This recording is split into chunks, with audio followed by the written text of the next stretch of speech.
By the mid-2010s, a new generation of consoles had arrived on the scene, with new graphics and technology, with many games looking to take advantage of this technology. Some made changes to their core gameplay, while some retained it. As many series have made the transition to the new consoles, how would the Shantae series fit in? In 2013, a campaign was launched on Kickstarter for the newest Shantae game with a target goal of $400,000. By the end of the campaign, it had reached over $900,000 thanks to additional donations by PayPal. Originally scheduled to be released in late 2014, stretch goals allowed the game to get extra time for development and was released in December 2016, with our favorite half-genie and her pals making their HD debut. However, coming off the heels of Pirate's Curse, it looked like WayForward had a lot of pressure to match or even outdo Pirate's Curse. So, did they pull it off? In this video, as part of Shantae Week, I'll be taking a look at the 4th entry of the series and probably people's first Shantae experience. So let's red to go with Shantae, Half-Genie Hero. So the story begins with Shantae entering a cave that contains a message from the genie realm about danger that is coming, which turns out to be just her dreams. Later, Uncle Mimic begins work on a new invention called the Dynamo, which is used to not only power Sequin Land, but to also protect it from any upcoming attacks. Suddenly, Risky Boots drops in and attacks Scuttletown and steals the blueprints for the Dynamo. Shantae eventually defeats her and gets back the blueprints, but unfortunately loses her job once again as Guardian Genie. I mean, it's bad enough to get fired once, but twice? Man, that's tough. Now it's up to Shantae to gather materials to rebuild the Dynamo. One of the first things you may notice is that the graphics got a massive overhaul, as gone were the retro pixelated graphics you come to expect from the series, and enter some crisp, clean graphics that were made for HD consoles, which instantly reminded me of WayForward's previous game that they worked on, DuckTales Remastered, which had the same style in terms of sprites in the backgrounds, like in the Magic Carpet stage. Seeing the airships in full 3D while the characters are in 2D was very cool to see when seeing it in action. The gameplay is what you come to expect from the Shantae series, as you whip, jump, climb, and dance, but with some added tweaks and changes. Instead of a connected world map like before, you instead go through these various action stages that you'll be spending your time going back to, as you'll have to complete some tasks such as collecting items and defeating the boss, as these will be required to further progress through the story.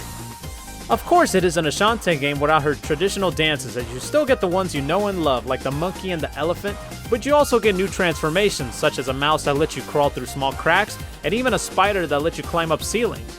The best way I can describe the gameplay is that essentially the first Shantae game, but with an updated graphics and better accessibility, which makes sense given that this entry is essentially a reboot.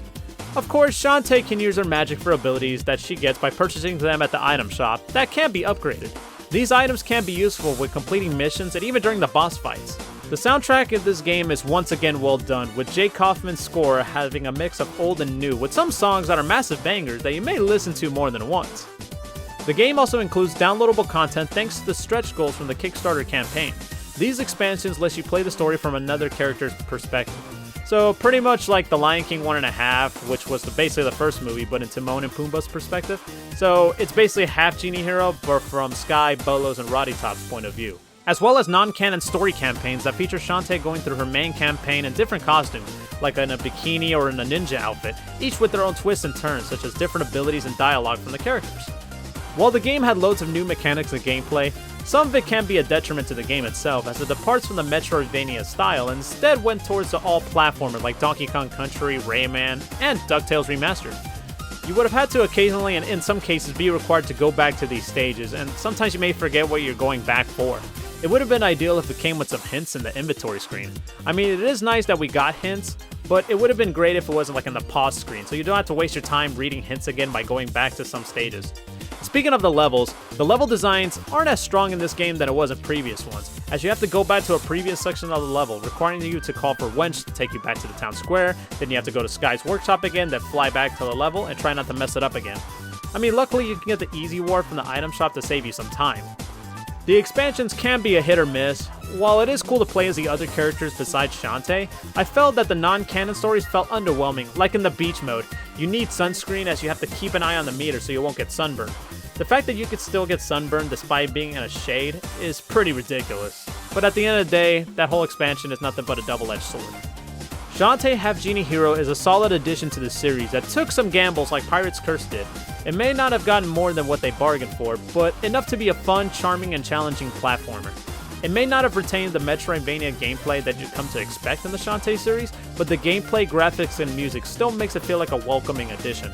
To many fans, this was their first entry in the series, and being available in essentially every current console, I would pick this up if you haven't got a chance to. However, I would definitely pick up the Ultimate Edition as you get more bang for your buck with its content, as it adds more to its replay value. So thank you guys for watching Day 4 of Shantae Week, and tune into the finale where I not only reflect on the 20th anniversary of the franchise and my experience with the series, but also talk about the newest entry, Shantae and the 7 Sirens.